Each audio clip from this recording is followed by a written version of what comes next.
All right, we've got some people here. K-pop dance, impromptu, National Association of Black Accountants. Well, we appreciate you all for being here. My name is Adrian Battle-Marston. I use he, him, his pronouns, and I work in the Office of Inclusion and Institutional Equity. And I'm going to give my colleague a chance to introduce themselves. Good afternoon, everyone. My name is Brian Jara. I use he or they pronouns, and within OIE, the two of us are part of the Diversity, Equity, Inclusion Education team. It includes a couple of educators. It also includes the primary hate bias coordinator for the campus. So if you were in a large session, you heard our boss, VP Richard Mhm. Pratt, talk about discrimination. So there is a designated point person for hate bias support and education, and that's separate from the team of investigators that she mentioned. So our team is running across campus, having conversations like today. So we're happy that you all have joined us. Mhm. And so we have just a couple of things that we want to get with you all today. We've got some key terms, and we also wanted to touch base with you a little bit, as what Brian mentioned, this idea of hate and bias and how all of that sort of relates to you and the leadership roles that you all have, and also how this may show up in certain instances within your student orgs. Because we want to make sure that we're all familiar with a lot of what our office does and why it is of benefit for you, because there are a lot of important things here that when things happen, students may not always know where to go, who to contact, and how to reach us. So before we really get into some specific things, we've got what we call our core terms here in our office, and that is what we simply define as diversity, equity, and inclusion. When we sort of hear the idea of diversity, we are essentially referring to variety or difference. And specifically, most times we're talking about groups that sort of share a particular identity, something that deals with race, class, religion, ethnicity, gender, sexuality, so on and so forth. When we define this idea of equity, what we're specifically referring to is not the idea of equality, but rather fairness in access, treatment, or opportunity. And the way equity sort of looks is really dependent on what specific groups need to meet the required task, essentially. And we've got this idea of inclusion. That's sort of the umbrella term that we look to, where we say sincerely inviting the active participation and contributions of everyone. And the reason why these key terms are important is that it really sort of takes us into this idea of wanting to strive for all three. This area here in the middle is what we are consistently striving for on our campus. Now, as our Dr. Bradley mentioned earlier, there are instances where we do not always get that result, because sometimes we've got some people that make wrong choices in relation to other people, right? And so how do we sort of deal with that, the aftermath, once these moments happen on our campus, particularly instances where they happen amongst students? One of the things that can often come up is the idea of maybe not familiarizing ourselves with all of these terms here. Because oftentimes when we think about this idea of diversity, we can sometimes sort of oversimplify it to just mean race. When in actuality, all of these things here and more, this is just a small sample size, is what we would call diversity. All of these different social identities that individuals hold and carry is what makes up a diverse group. And the reason why we think that this is important is that these things tie in very much to what we would call discrimination. And I'm going to tag my partner in here, and they can sort of break through what this means and why that ties into diversity, equity, and inclusion. Yeah, thanks, Adrian. And referencing Dr. Bradley's intro to discrimination and Title IX and to hate bias, we have a couple of teams within OIE who are the appropriate resource depending on the particular harm that happened. So Dr. Bradley referenced university policy and state law and federal law when it comes to discrimination, which can include sexual harassment, all forms of relationship violence. So discrimination at its core really refers to the disparate, unequal, or unfair treatment. And this language around protected class is key. Now, protected class can have a number of different definitions depending on where you reside. So, for example, in Maryland, protected classes are defined everywhere in the US, potentially by federal statute, separately potentially by state statute, and in some scenarios, the university policy could vary. There was at one point, I've been at TU almost 7 years. At one point a few years ago, there were different distinctions between protected class where federal and state and TU didn't align. Currently, everything aligns from TU to state to federal. So, for example, only relatively recently in Maryland, homelessness status is now a protected class, where it wasn't always. There was a time, and if you have friends at other colleges in different states, there are some scenarios where the university's protected classes are actually more inclusive than the state they reside in. So just know that it can be complicated depending on where you reside. It also means that how we are talking about discrimination in Maryland at a public school might vary if you have friends in other states. So that's one of the things to keep in mind. And then discrimination, the actual form of it, can take many different shapes. We're going to dig deeper on this idea of hate and bias later on today. And we do want to remind people, please continue to throw questions in the chat. We will take turns checking in on the chat to make sure that we do as much as we can to answer questions. So if we kind of pivot into this hate bias foundational section, this really piggybacks on the top 10 slide that Dr. Bradley referenced. Yeah. I want to do a quick run through of the distinctions between hate crime, hate speech, and bias incident. To enter into a discussion on hate bias, these disclaimers are really key, because if you've whether you've been here to TU for 1, 2, or more years, generally speaking, most years there's an occasional high-profile moment on campus of free expression, activism, protest signs.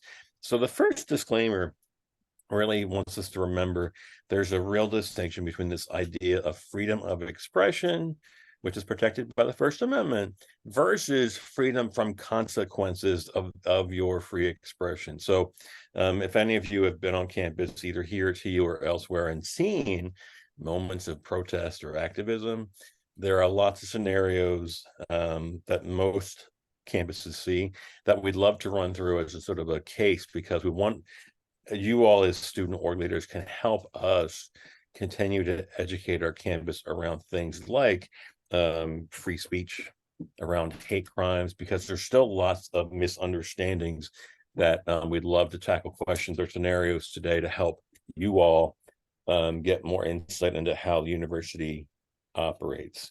So the next disclaimer is freedom of expression means you may have the legal right to say it. The next question we like to remind people of is it appropriate, or are you prepared that you may have a strong level of responses that may also not feel great? So the whole freedom from consequences is often overlooked in the name of this narrow argument of I can say whatever I want. Well, not totally exactly.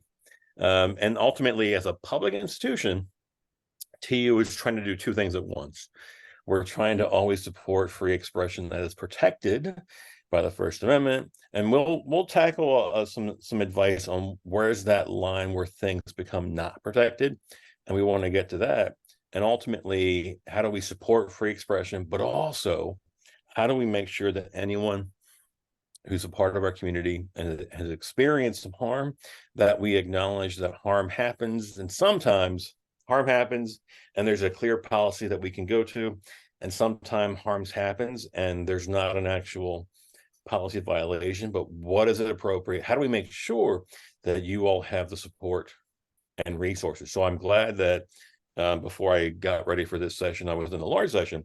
I'm glad that you got a few minutes with Lori Ann Brown from the SOS office.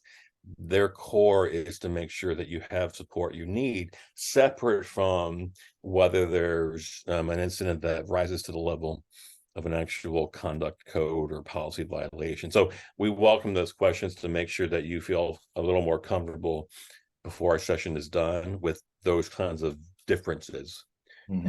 And what we've learned from COVID, harassment, discrimination, it doesn't need to always happen in an in-person setting. We've had to make sure that our policies also stand firm when it comes to virtual spaces like this one, but certainly virtual club meetings, virtual classrooms. So we can pop to the next slide. So the easiest way to think about this idea of hate crime, it's a formula. It requires a previously defined crime by federal or state statutes. It adds the motivation of bias. So this idea of you've been through some harm and that you want to use language of hate crime, the actual formula is it has to have a clear, already defined crime by itself, and it adds the element of what appears to be motivation by bias, and that takes the actual investigation. So regular crimes like assault, like theft, theft against person or property, and then it also adds the element of bias. Now, sometimes the harm that one goes through, we use language of this was a crime, something bad happened to me. It really relies on the individual parties, whether that's campus police or local police, to be reported to and to do their investigation. Bottom line is, when it happens to you, you reach out for resources, whether that is 911, campus police, or university offices. But the actual definition of hate crime requires first and foremost what is already an acknowledged crime itself. Now, the next slide we can go to starts to go into the complicated, fuzzy area of hate speech. There is a lot of speech that causes harm. Generally speaking, most of it is protected. And it really has to do with what rises to the level of not protected is when there's a literal indication of actual threat of violence against an individual or a targeted group. So hate speech that is protected, and here's one of the challenges that we as a public institution, and I referenced the occasional on-campus protest. Generally speaking, it's a laboratory for free expression. We have seen on a regular basis demonstrations on campus where there are a lot of provocative and harmful and hateful language on a placard. Generally speaking, if it's on a placard, it will likely be protected unless the sign actually names an individual by name or actually goes into such detail about threats of violence against a particular group in detail. So the sweeping, ignorant, offensive, harmful statements, generally speaking, are going to be protected. The next slide tries to go deeper into the how do we know what's not protected? Well, we like to use these buzzwords of either true threats or fighting words. In some of the regular trainings that our team offers on campus, we use the scenario of, let's say you're living on campus and there's the harmful thing written on the whiteboard. Generally speaking, the whiteboard language tends to be protected because when we say true threat or fighting word, the level that usually requires it to move into not protected, it's when an individual by name is the one being targeted, and the true threat is I am going to cause harm to you, John Smith, because I don't enjoy or approve or like one or more parts of who you are. That just means that our campus regularly deals with a lot of harmful content and language on signs, in social media posts, in classroom discussions. Now, how do we, here is what I mentioned earlier, how do we do two things at once? How do we acknowledge that harm happens, it has an impact? Separately, there's a whole thread or a lane of, has it risen to the level of an actual unprotected speech that rises to hate speech? Generally, a lot of what campuses deal with tends to be protected, but it also can happen where an individual by name or a particular community by name has being targeted so much that it rises to the level of a combination of both true threat, and or fighting word. Now, interestingly, it matters where you live.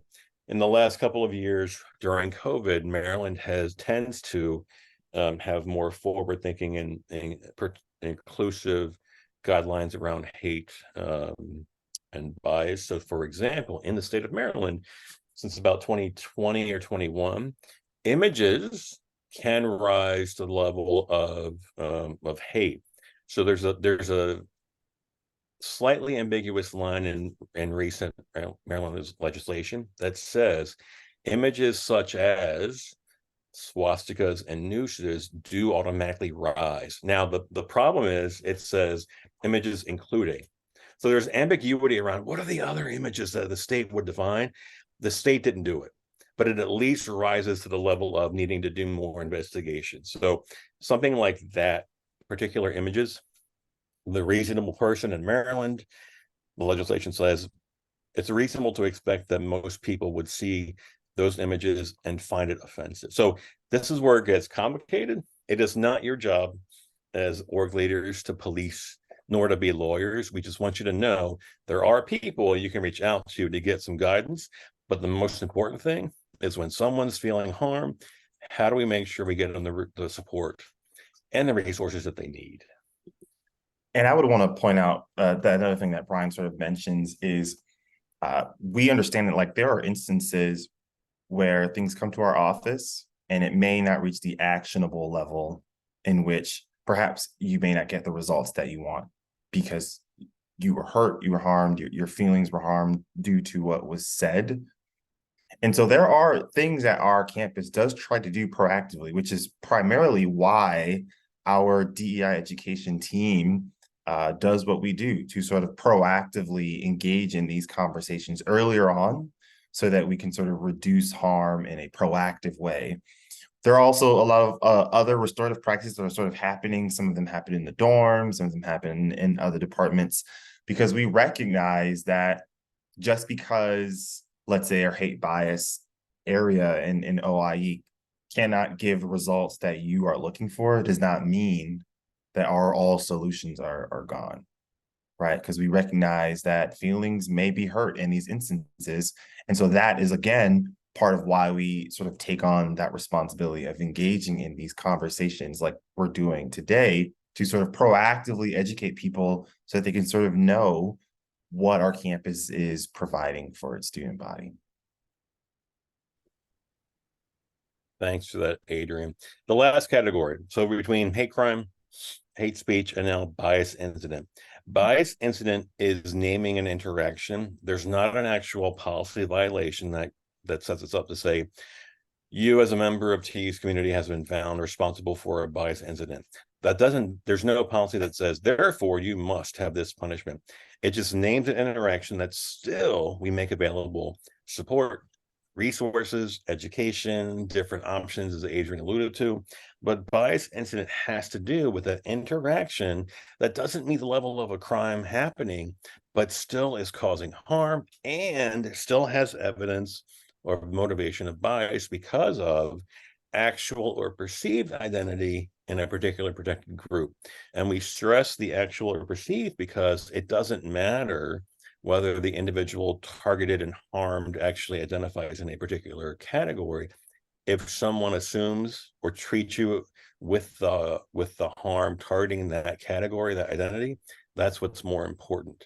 Mm-hmm. The other important piece, and Adrian's alluded to really well, is separate from whether it's actionable or not.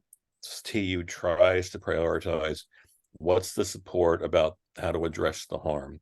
And our asterisk here is really key because you have to remember there's an important distinction between your intent and your impact.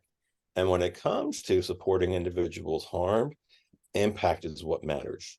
So whether or not the interaction, the verbal, the physical, the environmental interaction, whether it was not intended to cause harm, if it did, then you were harmed. And we then kick into our resources around what do you need from TU, who can provide that. So intent and impact is also key. As we wrap around this quick review of hate crime, hate speech, bias incident, It's also important to know, and this is supported by our existing code of conduct. This applies to both individuals and organizations. So if there's an interaction between one org and another, an organization can still be found responsible for a bias incident or for hate speech or for a hate crime. And there's language in the code of conduct that basically says, if through the investigation it's reasonable that the individuals involved were in fact representing the org itself can be held responsible. There were a couple of incidents right before COVID where here comes intent and impact. One org had a problem with a speaker that another org brought to campus. So members of the org went to disrupt the event. Bottom line, if one org is going to disrupt another org's event, that's likely a policy violation. Now, are there ways to freely express yourselves without disrupting the logistical event? Sure. You stand outside the building, you make your signs, you follow the rules. So TU has an existing policy, what's known as time, place, and manner. It is to your advantage. If your org has a mission that's somehow connected to social issues or right and wrong, it is to your advantage to know the time, place, and manner policy, especially if your org regularly is bringing in topics or speakers that some parts of our community may have a strong view about. So, and we want to tackle any questions you have about free expression before we're done today, but I want to wrap around that the rest of this intro. Do you want to add anything, Adrian, before we go to the next slide? No, I think this is a nail in the coffin for me, particularly with the things that you mentioned. And as Brian sort of alluded to, we want to really engage in the conversations here, primarily because we understand that these things can be very complicated in trying to decipher, okay, was this a bias incident or is it a hate speech? How can I really differentiate between the two? Especially because so many instances have so much nuance and complexities to them that different situations can be very different, or they can have similarities. And so we think that these rules will sort of apply universally, but once they're sort of investigated, you realize that it's a lot more complicated. And especially when you start to add in other things of hate crime. And so we recognize that because this idea of free expression has so many layers and details and terms, we really want to spend some time with you all engaging, once we sort of get through these last few slides, questions that you may have for us, because we know that there's a bunch of situations, a lot of what ifs that may come to mind. And so we really want to use this time to see if we can engage in conversations that will help you and answer all the questions that you have. So actually, stay on this slide for a second, because I need everybody's help. We keep trying to figure out how to update our content to explain these fuzzy areas. So this graphic is we've been using it for a couple of years. We try to figure out how to visually depict the differences of all this complex stuff. So we use this. Here's our intent. Our intent to talk about, if you look at these concentric circles, at the core, remember my formula for hate crime. It's an actual already defined crime plus clear motivation of bias. That's that unfortunately more rare category.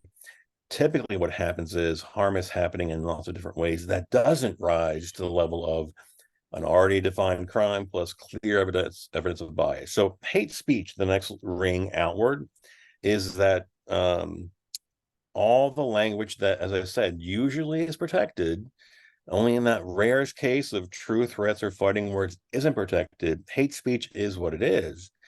Our TU policy is public institution, First Amendment, free expression, but we also prioritize affecting or talking about the impact and directing resources and support when harm happens, which moves into that bias incident ring where there's not an actual offense that one can be held accountable for. So even though there isn't actionable policy with clear punishment, how do we as a community make sure we support people when harm happens? So the last ring, jumping out to that gray ring, free expression, that's the invisible box of where we live in the US and in Maryland, that free expression is supposed to be protected by the First Amendment. So the graphic is an attempt to try to make sense of what can be some fuzzy topics? So either in the chat or if you want to come up mic either now or before we're done, we're always looking for advice on how do we better explain these concepts to our campus community. You're getting the almost 1 hour version. We also love to get your feedback on how to tweak our conversation. So if anybody wants to either go into the chat or come off mic now, we're definitely going to spend the rest of our final time in a conversation. So questions or thoughts now, if anybody has any. Mm-hmm. And it could be anything related to the content that we've gone through. If you need clarity on some things, on scenario based, we want to be here so we can provide as much help and support on this topic as we possibly can. And there are no wrong questions, by the way. We want to point that out. We understand that this can be super confusing.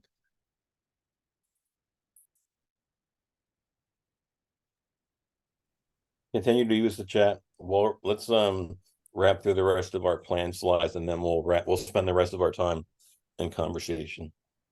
Yeah. So the last few bits that we want to make sure everyone is familiar with is reporting the hate crime. And so if you do not have this number for TUPD saved in your phone, we really want to encourage you all to take this moment to pull your mobile devices out, save this number in there so that you know exactly who to go to when you are specifically in an incident of a hate crime. Now, the reason why that's also important is when we deal with biases or hate speech, and you're not really sure what to do. Does it raise to any of the different levels of the categories that we've mentioned? Your safest bet is to always contact us. That's going to be your best chance of getting the best result when you're dealing with these situations. And there are a number of ways that you can reach out to us. We've got our website where you can fill out a form. We've got our phone number, or you can also do it in person or via email. And our division will determine if there are any policy violations and if there are any appropriate steps that should be taken in response to what is being mentioned. Minor update. You mentioned you see this mention of the new location. Yes. So we used to be 214. We are now 2210. That does not mean 22nd floor. I think the key is they've added 4 digits when it's the renovated space. Yes. So if you know the admin floor, what used to be where our VP for Student Affairs was, that's where we are now. So I think as they renovate that building, when it gets a 4-digit number, that's supposed to be key for the renovated space. So once you're in the hallway, you can find us, but it's a minor update, and we just started unpacking as of yesterday. So So we do have one question here. We see that. We just want to make one brief final note. So if you are looking to submit your claim on our website, very simple process. You're going to click on under reporting hate crime and bias incident, and you're going to click right here where this black highlighted area is mentioned. And the form is very user-friendly. You put all the information that you have access to. And then obviously here are people in our office that would directly respond to a number of these incidences, these 4 individuals here, and as well as our DEI educators, which is the 4 of us, 2 of us you've seen here in this call, as well as Dr. Bradley, who you all met not too long ago. So Brian, we do have one question here. I'm going to actually stop our share screen. It's the perfect common scenario. That is the popular question, and we're gonna dig into it, but it really speaks to what happens every time there's a high-profile public expression of view. It's the reduced to how can TU allow this? So the question, I want to start with what Simon posted. So I'm aware of a group, and there's more than one, of a group that TU allows to speak on campus that were making misogynistic, racist, Islamophobic, homophobic, transphobic, elitist, xenophobic, we can add more, comments at people who are on campus. In a situation where a TU approved speaker is on campus and sharing speech that could be biased or hateful, how can a student express their discomfort or pain? So I'll give you a couple of short answers, Adrian will, and then we'll open it up. Everyone has choices. Now, Officially, we encourage individuals, we really encourage student orgs to know your policies, because an individual student can freely express themselves however they choose. Public institutions like TU, I mentioned the time, place, and manner policy. The core of all our policies should be that students' educational pursuit should not be interrupted. That generally is interpreted as your core educational pursuits would be you going to classes. So most institutions, TU included, has designated physical locations on campus where free expression is supported. Currently, there's a location across Town Boulevard that it happens to be next to the public safety building where TUPD is. There's a newer location that, given the renovated Union and the slightly moved Tiger Plaza outside the new entrance, or the entrance to the new part of the Union near Burdick, across the street from the Tiger statue, is now a designated free expression speech. If you've been on campus for more than a year, you may have seen one of those moments of high protest. So at its core, let's say you are an external person, a non-TU affiliate, the speaker brought in from an org, or random person in the public who wants to express themselves. First, there's rules around non-TU affiliates or guests. They have to register with the university. Usually that goes through public safety, TUPD, and eventually it gets to student affairs, where if you're the stranger who wants to demonstrate, you have to adhere to the rules. That means certain location. That means if you ignore that, you will be escorted off by TUPD. If you try to even disrupt students' educational pursuits, that really means expressing yourselves near a classroom that can be disruptive. So part of the reason behind free expression zones is to narrow the impact on the literal student pursuit of education. That's why you cannot use our official space under the classroom building.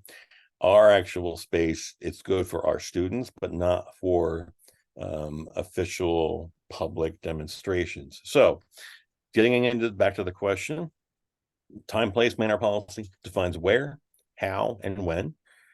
Ultimately, if they're following all the existing First Amendment policies and TU rules, they still can harm people. So there's actually, and I'll post the link in the page. There's, since 2019, there's a separate university group called TAAT or TAP. It's the Tiger Advocacy Advisory Committee. We've learned from a few other schools that actually has a system in place to deal with activism, especially when it comes to free expression. So there's a whole list of resources that when there's moments of public expression, we make sure first and foremost that the TU community is protected and follows the rules. So you might likely picture people with the protest signs. Every time since 2019, there's been an external speaker on campus. You have seen staff show up at the actual event. You have seen police officers show up. You will have seen what looks like the TU police surrounding the public speaker, and it looks like they're protecting them. And we've had years of discussions around this. We need to understand how TUPD does what they do to protect students. So they're really trying to make sure that our TU students are protected. And I'll be real frank, the goal is to hopefully discourage TU students from either committing a crime, swinging, getting into a fight. There are some public protesters who intentionally come to campuses just to provoke people. There are some speakers that want a TU student to swing. That then causes the trouble for the student, for the university. So TAT as a group, and Adrian posted in the link, tries to educate our campus as much as we can proactively before the event happens. In a perfect world, we would love to see students not fuel the offensive speech. So the other resource around harm, the good news is that as a result of COVID, our counseling center now has walk-in appointments same day. So for public events happening 8 to 5, anyone who's feeling impacted or needs a resource can actually go right into the counseling center. We used to have counselors on site at the actual event. What we found over the years is that it's too literally close to the event. Knowing that we've got same day coverage, it makes more sense to get the people who need the resources away from the site. Anything else you want to add to the original question, Adrian? I want to make sure we got to everything. Yeah, I mean, I see these two questions that just came in, and we want to mention, yeah, we are all aware that some of these instances, they have been reoccurring on our campus every year. And one of the things that we've known is, especially people that we think may have thoughts or opinions on things that are trying to evoke a sort of response, is very much an intentional effort. They want a reaction. And so this is where, the link that we posted in can be a very valuable asset to you all in terms of what are things that we can do, what are things that we can't do, what are things that our university can support us in doing, and what are some things that our university not so much can support us on. And it really breaks down why our university can't do everything that we would all possibly want them to do in what we may feel could be the best and safe approach for everyone on our campus. And we understand that the idea of freedom of expression can be very frustrating. We can sometimes see that, like, okay, but what they're saying is very much directed to an identity that I personally have or to someone that I care about. Right. That is sort of at the core in which we're sort of dealing with a lot of the concerns here. And the way that we sort of look at that is we place all of these resources on our website, not just to tell you, here are the things that you can't do, but we give you a list of avenues that you can pursue in order to show public form of activism, because that is something that our campus very much encourages of our students. We just simply want to be like, hey, if you're going to do it, fill us in, and here are some things that you can do to just keep everyone out of trouble. Does that make sense? Okay. I love Gabriella's follow-up question. Because, and I mentioned ever since 2019, there is a particular org. Well, I don't have a problem naming them because they come every year. They're called the Bible Believers, and they intentionally go up and down the East Coast to provoke. They really want a campus to have students who take a swing. They want to get students in trouble. That fuels their cause. So in 2019, they came here before we had TAP.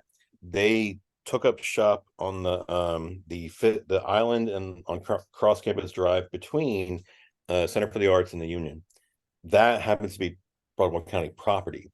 It got so unsafe that police came in. So because of that incident, TAT was formed, because we reached out to other schools and we figured out, how do we support free expression and keep people safe? So long story short, TAT was formed, policies were revised.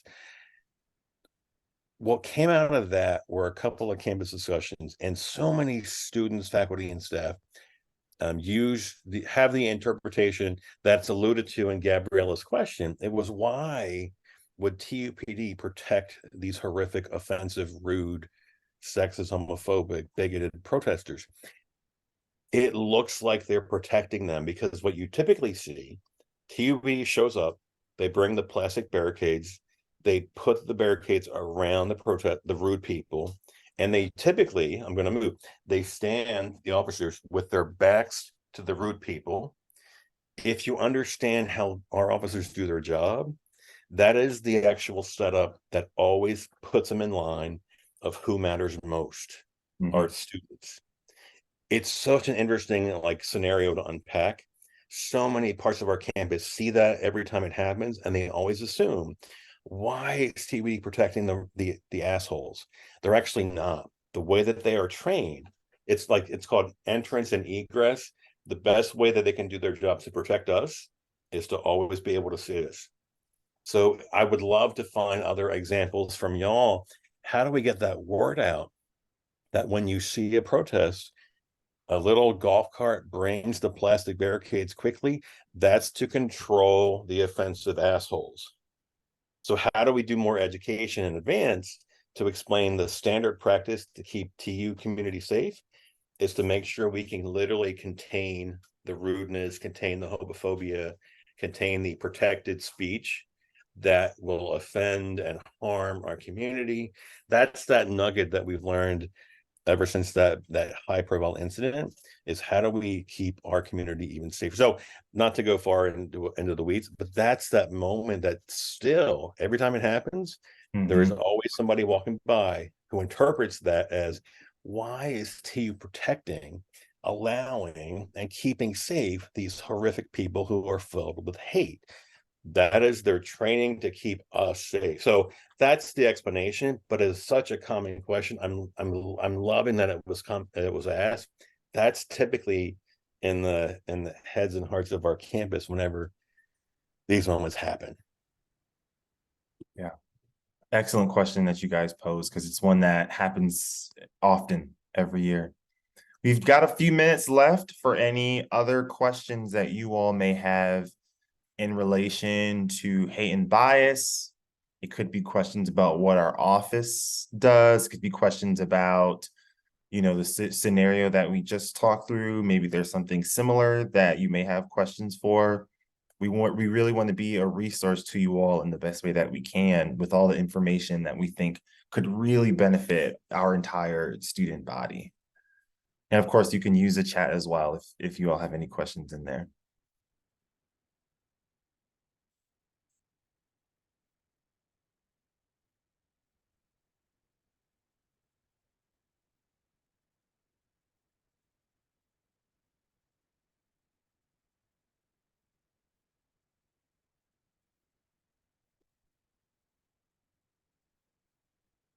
Hey, Adrian, Yes. how do student organizations kind of proactively work on this and kind of dialogue within their own student orgs? So like we're talking a lot about this, but like, is there anyone to help student leaders kind of transfer that information to their constituents? Well, here's a brand new answer that Adrian and I still need to figure out. Y'all are familiar with Tiger Stripes. A new enhancement this fall for Tiger Stripes, and this is credit to Chris as an awesome campus partner. We have the chance to put together a few additional sessions, conversations, dialogues to go deeper that will also count as Tiger Stripes. So it was a new partnership late summer. So that means that as soon as Adrian and I can, we're going to put together a couple of conversations on these topics. They will happen every fall. Well, they'll happen every semester. We're going to pilot it this fall. That pretty soon you're going to see additional options for conversations that happen to also double count for Tiger Stripes points. So that's a brand new thing happening starting this fall. The other piece is ask for what you need, because part of of not just our DEI ed team, but we have so many of our colleagues in the larger umbrella of OIE, and shout out to Stephen, and we'll do a shameless plug for his session and breakout session too. Stephen works in ADS, that we're a unified sort of front that we're trying to approach these discussions from many, many angles. So whether it's seeing it as a diversity topic, seeing it as an issue of belonging, of accessibility, it's sort of a coordinated effort. So that's a convoluted answer to say, if there's a need that you're not seeing a scheduled session, email us and ask for us. There might be, and one of the things that Chris mentioned earlier, some of the breakouts that show up at every summit are a direct result of the feedback forms that you will fill out at like 3:55. So if you have other things that you need, please put it in the forums. And Chris is awesome about reaching out to us and say, hey, here's a new idea. We have done 3 or 4 different versions of talking about making your org more inclusive over the years since right before COVID. And even the one that Stephen's offering next is another example of that. We get evolved based on what your feedback. So that was one answer. Adrian, anything else to add, even though Stephen asked you the question and I interrupted? No, you answered it perfectly. I guess in the last couple of minutes, we would strongly encourage you all to check out some of the other sessions that we've got going on over the next couple of hours. Stephen is leading out one. Stephen also works in our Division Office of Inclusion with ADS. And so if you're wanting to find other ways to be as inclusive as possible, we talked a little bit about diversity, we talked about inclusion, we talked about equity. We talked about hate and bias and what activism can look like for you as student leaders. But there's also a more internal approach that we think is very important for you all to consider, which is, for example, how do we make sure our programs and events are as inclusive as possible? And one of the areas that we've learned can often be overlooked is how are we making sure we are being accessibly inclusive with the things that we put forward.